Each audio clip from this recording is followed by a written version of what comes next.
नमस्कार, मैं हूं श्वेता सिंह और आप देख रहे हैं आज पश्चिम बंगाल की 5 जिलों की 44 सीटों पर वोटिंग होनी है। इनमें कुछ जिले जो हैं वो हुगली किनारे, कुछ तीस्ता किनारे हम खड़े हैं और यहां से हम आपको पूरी वोटिंग का हाल दिखाने वाले हैं, क्योंकि हावड़ा हुगली हो या फिर यहां पर कूच बिहार, अलीपुरद्वार का पूरा इलाका, एक एक इलाके में हम आपको लिए चलेंगे जहां पर हमारे तमाम संवाददाता हमारे साथ मौजूद हैं।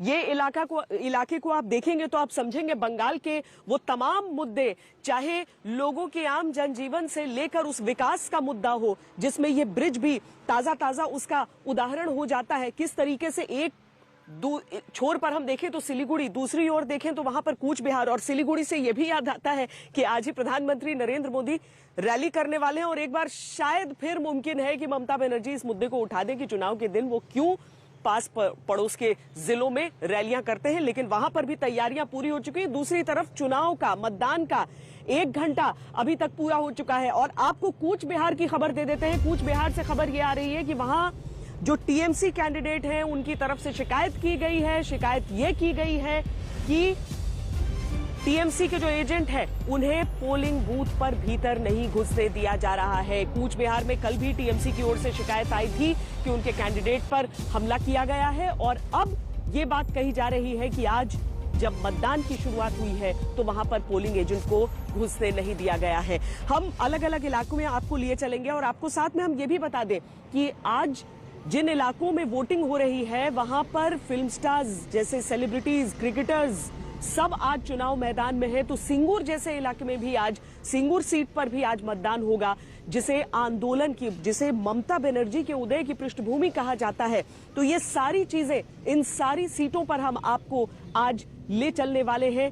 5 जिलों की 44 सीटों पर पश्चिम बंगाल में मतदान होता है। चौथे चरण की ये वोटिंग है और इसके साथ ही एकदम जो बीचों बीच का पड़ाव है, यानी मध्य में बंगाल का चुनाव पहुंच चुका है। इसके आगे फिर अब 4 चरण की और वोटिंग होनी है जिसके साथ ये संपन्न होगा। तो बाकी राज्यों में हमने देखा कि किस तरीके से भले एक एक दिन में निपट गया हो, यहां पर 8 चरण का मतदान, जिसका चौथा चरण आज पश्चिम बंगाल।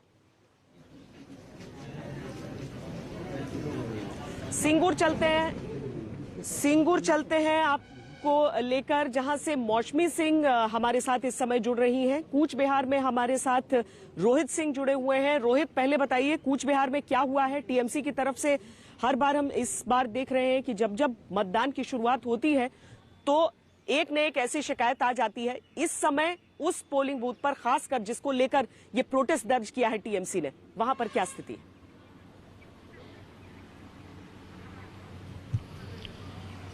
जी देखिए, बिल्कुल इस तरीके की शिकायतें जो है वो लगातार हर चरण में हम देख रहे हैं कि किया जाता है। तृणमूल की तरफ से भी किया जाता है, बीजेपी के उम्मीदवारों की तरफ से भी किया जाता है। इस बार फिलहाल तृणमूल के उम्मीदवार की तरफ से किया गया है कि उनके पोलिंग एजेंट को बूथ में घुसने नहीं दिया जा रहा है। लेकिन हम इस वक्त कूच बिहार दक्षिण के एक पोलिंग बूथ पर मौजूद है, जहाँ की हम आपको तस्वीरें दिखा रहे हैं कि कितनी ज्यादा संख्या में आप सुबह से देख सकते हैं। लोग जो है कतारबद्ध तरीके से खड़े हैं पोलिंग बूथ के बाहर और अपने मत का प्रयोग करने के लिए यहाँ सुबह सुबह आ चुके हैं। और हमने पिछले 3 चरणों में भी देखा है कि जो हाई वो वोटिंग परसेंटेज है वो दर्शाता है कि लोगों में किस तरीके से जोश है, जुनून है कि वो सुबह सुबह घरों से निकले, पहले मतदान करें, उसके बाद जलपान करें। और खासकर कोरोना काल में किस तरीके से सुरक्षित तरीके से इंतजाम किए जाए मतदान के, उसको लेकर भी यहाँ आप देख सकते हैं तैयारियां की गई हैं। जो लोग हैं, तमाम लोगों को जो है पोलिंग बूथ में घुसने से पहले आप देखिए ग्लव्स दिया जा रहा है, ग्लव्स पहनाया जा रहा है, मास्क पहन के सभी लोग यहाँ पर मौजूद है, सैनिटाइज किया जा रहा है। उसके बाद ही उनको जो है पोलिंग बूथ में जो है घुसने की इजाजत दी जा रही है। कोई मास्क पहन कर नहीं आता है तो उससे कहा जा रहा है कि आप मास्क पहन के आए। और जहां तक कूच बिहार की सीटों की हम बात कर लें तो 9 सीटें हैं यहाँ पर। 8 पर इस वक्त टीएमसी का कब्जा, 1 लेफ्ट का। और यह स्थिति 2016 की मैं बता रहा हूं, लेकिन 2019 में हालात कूच बिहार में बिल्कुल बदले, क्योंकि एक तरीके से कह सकते हैं परिवर्तन हुआ यहाँ पे। और लोकसभा की जो सीट है वो बीजेपी ने जीती यहाँ पर, निश्चित प्रमाणिक, जिसके बाद बीजेपी को लगा कि ये जो इलाका है उनका ये गढ़ बन सकता है, क्योंकि बीजेपी ने यहाँ पर लोकसभा सीट जीती। और इस बार दिनहाटा सीट से जो है उम्मीदवार बनाया है निश्चित प्रमाणिक को, जो कि सांसद है कूच बिहार के, उनको दिनहाटा सीट से उतारा गया है। तो कहीं ना कहीं काफी महत्वपूर्ण ये नॉर्थ बंगाल का इलाका है बीजेपी के पॉइंट ऑफ व्यू से अगर हम देखें। और लगातार आप सुबह से देखिए जमकर जो है वो वोटिंग हो रही है। नॉर्थ बंगाल का पूरा इलाका, सही कहा आपने रोहित, कि बहुत निर्णायक होने वाला है। जिस तरीके से 2016 की स्थिति थी और 2019 में उसके बाद अचानक ये स्थिति पलट गई भारतीय जनता पार्टी के पक्ष में, तो आज की परिस्थिति में क्या विधानसभा के लिए वही पैटर्न रहेगा या नहीं, ये सारे विश्लेषकों के मन में सवाल है। लेकिन सिंगूर चलते हैं। मौसमी, मैंने देखा कि आप काफी बांग्ला बोलने की प्रैक्टिस कर रही थी सवेरे से, तो की बोलचे सिंगूर?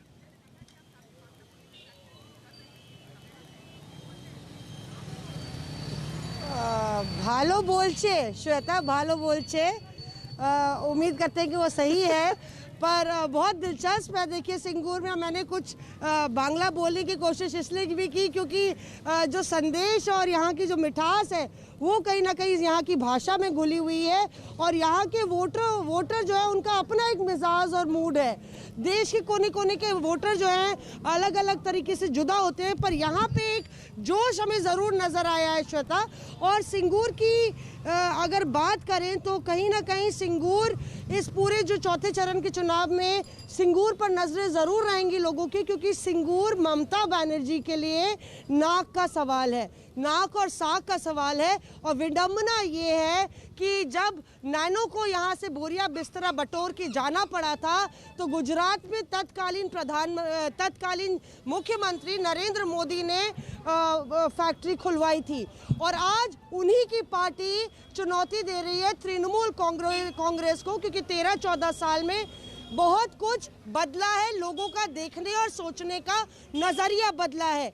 बहरहाल आपको बता दें कि दूसरी दिलचस्प बात यह भी है कि दोनों ही उम्मीदवार, चाहे वो तृणमूल के हो या भाजपा के हो, पहले भी मास्टर मुशाई जिनको कहते हैं वो तृणमूल से थे। उन्होंने पूरी सिंगूर का आंदोलन लड़ा और उम्र ज्यादा होने की वजह से उनका टिकट तृणमूल ने काटा, पर 80 से ऊपर होने के बावजूद भी भाजपा ने उनको टिकट दिया है। और उनकी चुनौती उन्हीं के एक सहयोगी से है जिनका नाम है बेचाराम मन्ना। और दूसरी तरफ लेफ्ट वामपंथियों ने एक बहुत ही युवा कैंडिडेट को मौका दिया है। तो देखना होगा, दिलचस्प समीकरण यहाँ बनते हुए श्वेता।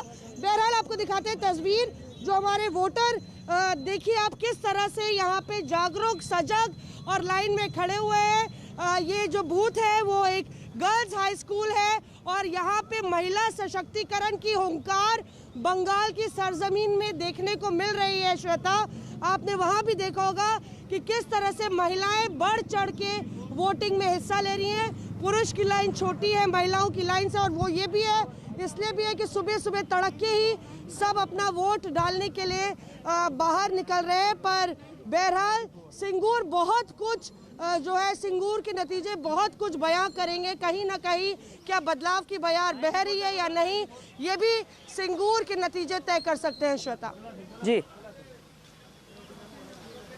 जी, और भारतीय जनता पार्टी और टीएमसी के बीच जो ये कैंडिडेट्स का आदान प्रदान चलता है, या यूं कहें कि एक तरफ अभी तो वन वे ट्रैफिक ही है कि टीएमसी की तरफ से जितने आते हैं उसमें जयंतो घोषाल हमारे साथ जुड़ चुके हैं कोलकाता से। जयंतो, ये मैं समझना चाहूंगी, क्योंकि नंदीग्राम में हमने देखा कि किस तरीके से ममता बनर्जी ने शुभेंदु अधिकारी पर बहुत आक्रमण किया, और वो इसीलिए भी क्योंकि उनके खिलाफ खड़े थे।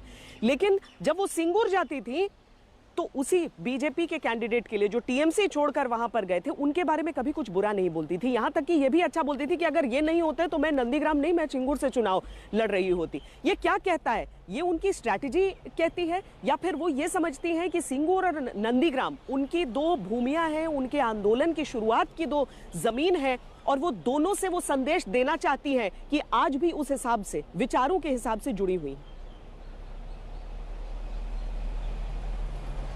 श्वेता, ये जो सिंगूर और नंदीग्राम, आपने एकदम सही बोले हैं कि सिंगूर सिर्फ एक गांव का नाम नहीं है, सिंगूर एक ब्रांड है। और ये जो ब्रांड है, ये ब्रांड ममता बनर्जी के जो राजनीति है, ये राजनीति के जो सफलता के साथ जुड़े हुए हैं। लेकिन सिंगूर में जब टाटा चले गए और गाड़ी का फैक्ट्री नहीं हुआ, उसके बाद वो जो ज़मीन था, वो आधा इंफ्रास्ट्रक्चर हो गया था, और उस ज़मीन में लैंड ऐसे हो गया था कि अभी वहाँ कोई खेती संभव नहीं हुआ, तो वो ज़मीन खराब हो गया। और उसके बाद वो एक अलग नरेशन शुरू हुआ कि यहाँ सिंगूर में अगर फैक्ट्री होता ये डी इंडस्ट्रियलाइजेशन नहीं होता तो सिंगूर के लोगों को नौकरी मिलता। और आज बीजेपी ममता बनर्जी का उसी मूवमेंट के खिलाफ ये जो कैंपेन कर रहे हैं, मोदी जी खासकर दिखा रहे हैं, बोल रहे हैं कि सिंगूर में एक बड़ा फैक्ट्री होगा और आम जनता इनमें उनके सहायता मिलेगा। तो ये ममता बनर्जी को डिफेंड करना, क्योंकि अभी ममता बनर्जी और तृणमूल पार्टी वहाँ अगर मास्टर मशाई जो तृणमूल के ही सबसे बड़ा मतलब एकदम आइडियोलॉजिकल स्ट्रेंथ था वो चले जाना, वो भी समस्या हुई है। और इसीलिए अभी तृणमूल कैंपेन कर रहे हैं। आप नैनो फैक्ट्री के लिए बोल रहे हैं तो नैनो फैक्ट्री गुजरात में जाके भी सफलता नहीं हुआ, बंद पड़ गया। तो ये जो स्ट्रैटेजी है और बीजेपी का इंडस्ट्रियलाइजेशन, और ममता बनर्जी बोल रहे हैं हम इंडस्ट्री के खिलाफ नहीं हैं, लेकिन हम चासी जो है मतलब कृषक जो है, किसानों जो हैं उनके पक्ष में किए थे। तो अभी देखिए कितने साल पहले ये मूवमेंट हुआ था। आज भी मैं कहता हूँ घोस्ट ऑफ सिंगूर वो चुनाव के समय आज वो दिखाई दे रहा है कि एक डिटर्मिनिंग फैक्टर है। और आज भी उसी हिसाब से जो वोट देने जा रहे हैं लोग, उस समय वो सोच रहे हैं कि यहाँ फैक्ट्री होने से अच्छा होता या नहीं होता। और वो किसान यहाँ जो है वो मोर देन 70%। और ये भी सही बात है कि यहाँ जो लैंड है इसमें वो फर्टाइल लैंड है, ऐसे नहीं है कि यहाँ वो बहुत फसल होता है। तो इसीलिए अभी ये देखने लायक है कि इस चुनाव में फैक्टर क्या होगा, फैक्टर इंडस्ट्रियलाइजेशन और किसानों का जो समस्या है उसमें जो पार्टी आएगा वो उसको प्रोटेक्ट करेगा। तो क्या मोदी जी प्रो फार्मर है या प्रो इंडस्ट्री है, ये जो एक आइडियोलॉजिकल इशू ये सिंगूर में इसका इफेक्ट दिखाई दे रहा है। जो है सबसे ज्यादा तो शायद लेफ्ट को परेशान कर रहा है, जो सोच रहा है कि कहीं इसी वजह से तो नहीं, क्योंकि वो अपनी मूल विचारों को छोड़कर उन्होंने अचानक इंडस्ट्रियलाइजेशन की बात की थी। और उनको ऐसा लगता है, जमीन पर जब लेफ्ट कार्यकर्ताओं से हम बात करते हैं तो देखते हैं कि उन्हें ऐसा लगता है कि कहीं यहीं पर तो गलती हमसे नहीं हो गई थी। लेकिन हम जरा इन आंदोलनकारी बातों को छोड़कर हम लिए चलते हैं अब जरा उस चमक दमक वाली दुनिया में, क्योंकि यहाँ पर बहुत सारे फिल्म स्टार्स, बहुत सारे क्रिकेटर्स चुनाव मैदान में बंगाल में दिख रहे हैं। और सिर्फ ऐसे ही नहीं, इसीलिए क्योंकि उनका स्ट्राइक रेट अच्छा रहा है, इस कारण ये चेहरे नजर आते हैं।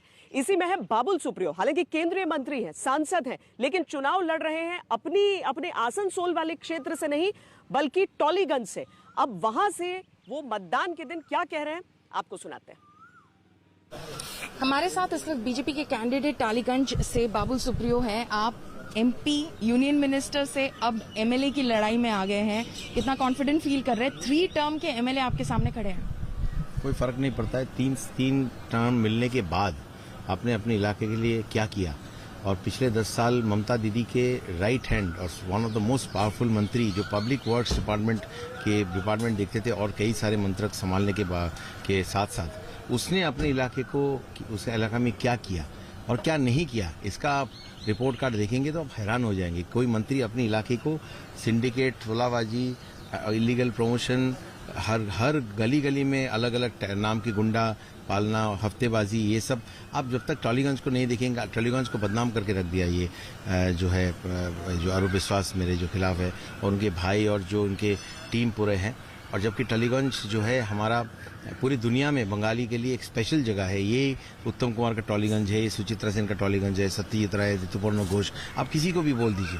लेकिन माई वे और दी हाईवे, या तो आप तृणमूल का फ्लैग पकड़े या तो आपको काम ही नहीं मिलेगा। जो लोग अपने खुशी से, अपनी मर्जी से पॉलिटिक्स में आते हैं, वो कोई भी पार्टी में जाए, वो हमारे कोलीग्स हैं। जैसे मेरे यहाँ पे जो सीपीएम के प्रार्थी है देवदूत, वो भी एक एक्टर है, तो हम मिलते हैं तो हम हाय हेलो करते हैं। लेकिन जैसे हमारी पूरा प्रचार हो चुकी है, लेकिन देखिए फिर भी आज जो टेंशन जो चारों तरफ मीडिया में भी है, वो यही है कि तृणमूल कहाँ बूथ कैप्चर करने की कोशिश करेगी, कहाँ हिंसा करेगी, जो हमेशा वो करते रहे, उनका डीएनए में है। पावर में रहने के लिए दीदी क्या क्या बातें कर रही है। थोड़ा आत्ममर्यादा तो भी हो, अगर चीफ मिनिस्टर तो वो रहेंगे नहीं 1 महीना 20 दिन से के बाद, तो ठीक है, चलिए उस पद के साथ आपने नाता छोड़ दीजिए, कोई फर्क नहीं पड़ता। लेकिन कम से कम एक इतना मजे हुए पॉलिटिशियन होने के नाते उस तरीके की बात तो करिए। और अब आपको भारतीय जनता पार्टी के एक और प्रत्याशी लॉकेट चैटर्जी क्या कह रही हैं वो सुनाते हैं। लौकी जी कैसा चल रहा है वोट? कैसा लग रहा है सुबह से? बहुत अच्छा चल रहा है, सब लोग बहुत सेंट्रल जल्द फोर्स की जिस तरह की तैनाती हुई है उससे आप खुश हैं? बहुत अच्छा काम कर रहे हैं सब। कितना कॉन्फिडेंट है इस बार? 200%। एमपी आप बन चुकी है, अब विधानसभा में चुनाव लड़ रही है।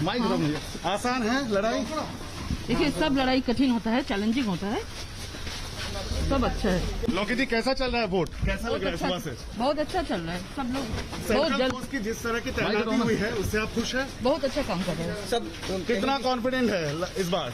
200%। एमपी आप बन चुकी है, अब विधानसभा में चुनाव लड़ रही है। आसान है लड़ाई? देखिए सब लड़ाई कठिन होता है, चैलेंजिंग होता है, सब अच्छा है। लॉकेट चैटर्जी भी कभी टीएमसी में हुआ करती थी, आज बीजेपी में है, पूर्व अभिनेत्री हैं और ये उम्मीद जता रही हैं कि जीत उनकी होगी।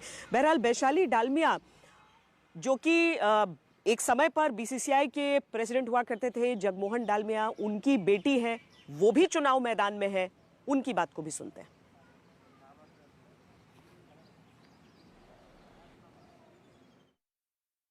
वैशाली डालमिया इस वक्त हमारे साथ हैं, बाली में जगह जगह घूम रही हैं, क्या देखा आपने, किस तरह से वोटिंग? देखिए अभी 112 114 में ये लीलवा 62 नंबर वार्ड में अभी एजेंट बैठने नहीं दिया है, बदमाशी चल रहा है और वो लोग सोच लिए होंगे जो टीएमसी लोग जैसे बदमाशी करके पब्लिक को रोक देंगे। पब्लिक रोकने वाली नहीं है, पब्लिक चेंज लाएगी और पब्लिक खुद के लिए वोट देंगी, क्योंकि पब्लिक जानता है कि उनको अच्छा रहना है। बहुत उन्होंने काटमानी सरकार देख लिया, अभी उन लोग को अच्छा सरकार, उन लोग को चाहिए उन्नयन के सरकार। अभी क्या एजेंट बैठा है आपका? बैठेगा, अभी बैठाएंगे तो जरूर। और कहीं किस तरह से वोट चल रहा है, कोई खबर कहीं से भी कोई? हाँ खबर ऐसे वोटिंग तो पब्लिक खुद निकल रहे हैं रास्ते में, खुद आके वोट दे रहे हैं, अपना वोट अपना दे रहे हैं। मैं सबको बोली हूँ जो अपना वोट चोरी होने मत दीजिए, आपको जिनको देना है दीजिए, लेकिन खुद आके वोट दीजिए, उन्नयन को सरकार को दीजिए, जो खुद के लिए वोट दीजिए, जो आगे दिनों में आपके पास में खड़ा है। सुरक्षा के इंतजाम से संतुष्ट हैं आप?